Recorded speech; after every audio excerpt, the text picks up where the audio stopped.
Hey, what's going on everybody? This is Noble, and today we're going to be doing an updated version of the Infernoble Knight deck profile. So this is one I've been getting a lot of requests for it left and right, because, I mean, let's face it, what you ran in Infernoble or basically any synchro deck a few months ago, it looks drastically different nowadays, for sure.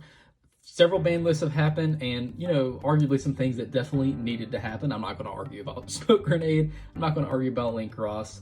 Still kind of find it hard to believe that Needle Fiber is out there running around and rampant and living his best life, but he is.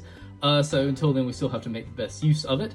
But yeah, this deck looks totally different than it did when I profiled it months ago, and you know, people had to keep adapting and finding new techs to throw into these decks, as this year's ban lists have really just not been friendly to synchros at all, which again, I understand. It basically needed to happen. It was getting pretty monotonous, and I understand. So without further ado, guys, let's get right on into this. So to kick off this deck profile, we're playing Triple Immortal Phoenix Gearfried. This card is absolutely phenomenal. If you do not know what this card does, you can banish one equipped spell from your field or graveyard, especially when this card from your hand. At the start of the damage step, if this card attacks, you can equip one face-up monster on the field to this card, maximum one. As an equipped spell that gives this card 500 attack. When a monster effect is activated, quick effect, you can send a face-up equipped card you control in the graveyard and negate the activation. If you do that, destroy it. You can only use each effect of Immortal Phoenix Gearfried once per turn. So, I mean, he's easy out in the field. He's a big body. He's a level 9 as well, which helps us go into VFD, which we do run VFD in this build, which, you know, that didn't get hit either, but we'll run the necessary evils for the moment. But yeah, so you can basically, he's easy to get out in the field. He has a negate as well. It's really awesome. I definitely recommend you running 3 of this one. I've seen this one played at less than 3, and that's fine in my personal opinion. I just think it's a little less optimal, but if you want to do that, make room for some other things, you could do that. Next up, we're playing Triple Infernoble Knight Renowned. So what this one does is, if you control a Fire Warrior monster, you can special summon this card from your hand. And if you summon this way, you can treat this card, if you summon this way, treat this card as a tuner. You can only special summon Infernoble Knight Renowned once per turn this way. If this card is special summoned, you can target one of your Fire Warrior monsters or one of your equipped spells that is banished from your graveyard. Set another copy of this card and add it to your hand. You only use this effect once per turn. So really awesome card. He can be treated as a tuner, easy to get out into the field, and he can get another resource back into your hand. Definitely recommend you running this one at 3 for sure. It's very important card for the combos in this deck. I'm opting to run Triple Oliver. I like Triple Oliver. You can bump this one down if you wanted to do so. There's a lot of different ways you can play this deck, and the numbers of ratios and cards you play vary depending on how you want to play. So, you know, this is not a set in stone build. This is kind of just my guide, maybe help you out a little bit. But I like 3 Oliver. When this card is an equipped card, your opponent cannot target the equipped monster card effects, which is awesome protection. You can only use each of the following effects of Infernoble Knight Oliver once per turn. You can send one Fire Warrior monster or one equipped spell from your hand or face-up field to the graveyard, and then special summon this card from your hand as a level 1 monster. And if the card is in your graveyard, you can target a warrior monster you control and equip this card to that monster you control. So he does a lot of things, and he helps out a lot. Like I said, if you wanted to bump this one down, you could do that. Next up, I'm running just one Ogier. When this card is an equipped card, the equipped monster cannot be destroyed by card effects, which is great protection as well. You'll use each of the following effects of Ogier once per turn. If this card is normal or special summoned, you can send a Noble Arms card or one Fire Warrior monster, except another copy of this card from your deck to the graveyard. So on summon, it's a Foolish Burial, which is really cool. And if this card is in your graveyard, you can target a warrior monster you control and equip this card to that monster you control. I have seen that one bumped up as well, and I tried it at 2. I just kind of like it a little more at 1. I'm playing double Fire Flint Lady. This is a really good card. If you control a warrior monster, you can special summon this card from your hand. You can send this card from the field to the graveyard, and then special summon a level 4 or lower warrior monster from your hand. And if you do, your opponent cannot target card effects this turn. You'll use each effect of Fire Flint Lady once per turn. And same thing, ratios for this one. I did bump this one up to 3, but to me 2 seems a little more optimal. But it's really cool because it's easy to get out into the field, and then you can send it to the field, the graveyard, special something else, then it has protection for that turn. So that's really cool. I'm running one Super Quantum Red Layer. If you want to bump this one up, you could do that. I'm also running, of course, triple Space Connector, and then also one Dolphin as well. This card is really great. Yes, Smoke Grenade got hit, and that does hinder, but this card can just really help you in the information it gives you. It's very valuable as well. I'm running a Despot 001 as well as a Cult Wing. They're really cool gold rare lettering as well, if you can see that. I really do like that quite a bit. I'm also running a Plague Spreader Zombie. I really like this one. I think it works really well with this deck. This mystery card, it's not a mystery card. It's the 6 Samurai Jinba, I think. I ordered it forever ago and I still don't have it. And I didn't want to keep waiting to do this profile. So that's what this would be. If you actually have the card, I recommend you playing it and not just whatever this is. It might be like a Monster Reborn or something. But yeah, I definitely recommend you actually running that card if you have it. As far as hand traps go, I'm electing to play double Ash as well as double Droll and Lock. I'm a huge fan of Droll and Lock. I really like how it, no pun intended, locks out your opponent for that turn. They're going to get that one card, but that's it. That's all they're getting. And then Ash is just amazing and really versatile. If you wanted to play Nibiru or Ghost Ogre, Effect Veiler, literally anything else, the hand traps are always super versatile and you can definitely throw in whatever you want to. This is a bit of a bigger build. I'm running it at 43. If you wanted to cut down and maybe not play the hand traps, that's fine, but I don't have as much peace of mind running a deck like this, especially if it's more meta relevant, without some type of hand traps, in my deck. So moving into the spells, I'm gonna go ahead and get this out of the way, okay? I'm running double Tactics and then also double Droplets, and I'm running 2 of each because I have 2 of each. I don't have a place of any of them. I literally pulled all of these, which is insane.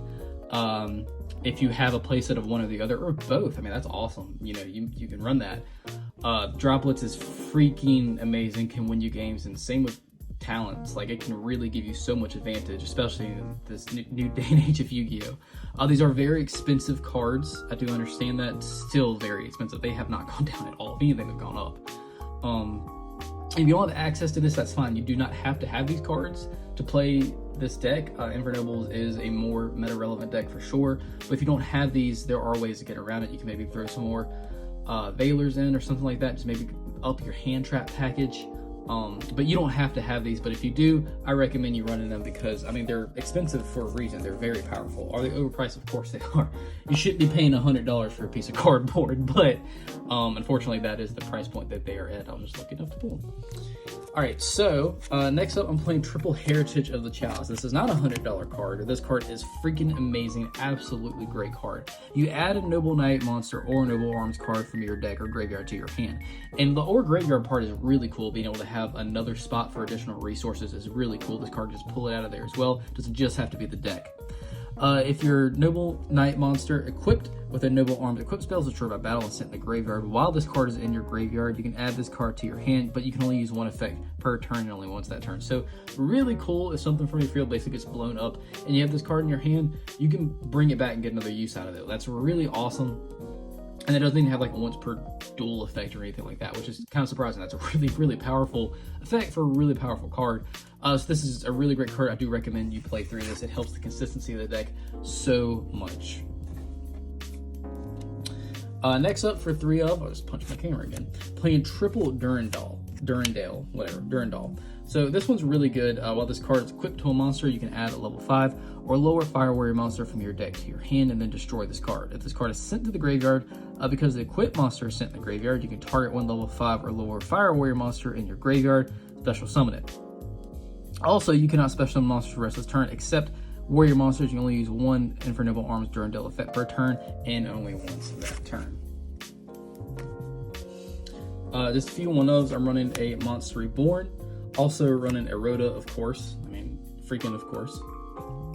I'm running 1 Phoenix Blade as well, and then also 2 Living Fossil. Again, I'm gonna put that right there. I don't have my Living Fossil. I don't know where they went.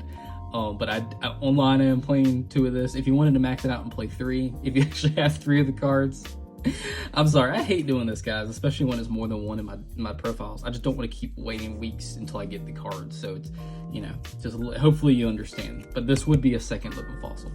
But Living Fossil is really good for this deck. I have seen it maxed out at 3. If you wanted to do that, that would be fine. But for me, I like 2. And then that's it for the spells. We're only running 3 traps, and that is, you probably guessed what those 3 traps are. Triple Imperm, again, same thing. This card's price has gone down. I believe you can get it for like 19 or like $18 now or something like that for like the new gold ones. That is still expensive for that piece of cardboard. I do understand that. If you're not able to get a playset of this card, you can run some more Veilers. Like I said, same thing with the tactics and the droplets. You just up your hand trap package if you're not able to get a hold of a playset of Imperm. That's totally understandable. But if you do have it, it does help to run this in the deck.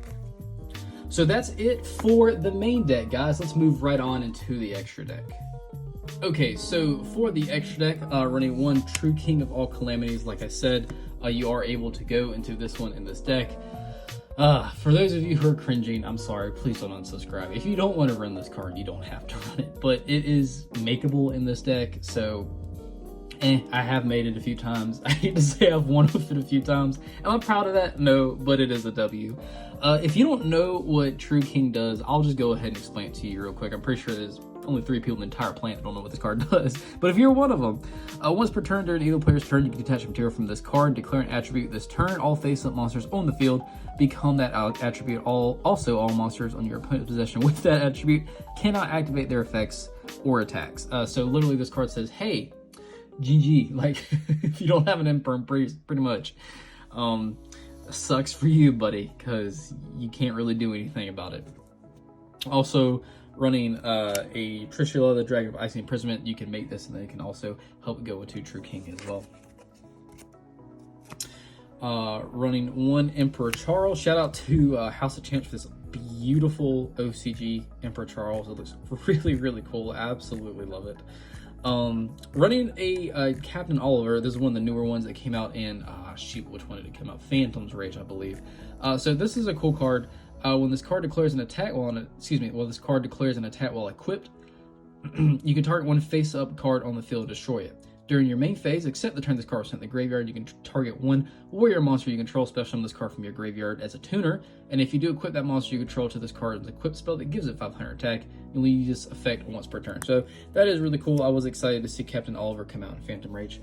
Also running Captain Roland as well. What he does, if this card is Synchro Summon, you can activate this effect that during the end phase of this turn, send one equipped spell from your deck to the graveyard, then add one warrior monster from your deck to your hand.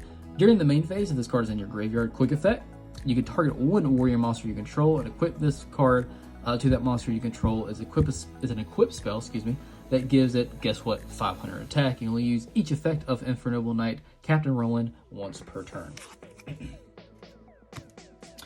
Also running a Borreload Savage Dragon. I don't really know what to say. You can make it. It's a really good card. Running a Ravenous Croc, the Croc dude. He can help go into VFD as well if you choose to do so. Running a Tatsunoko, however you say it. A Herald of the Arclight. This is one of the decks that still runs this, can make it, and it's really, really great. Also running a Don't Hate Me, Halka Fibrax as well. This card is still out there on the market. It is not banned, so till then, we will play the crap out of it. Running double copies of Isolde. If you don't know what Isolde does, it's a really great card. You could arguably max it out in this deck as well. It is a Noble Knight deck.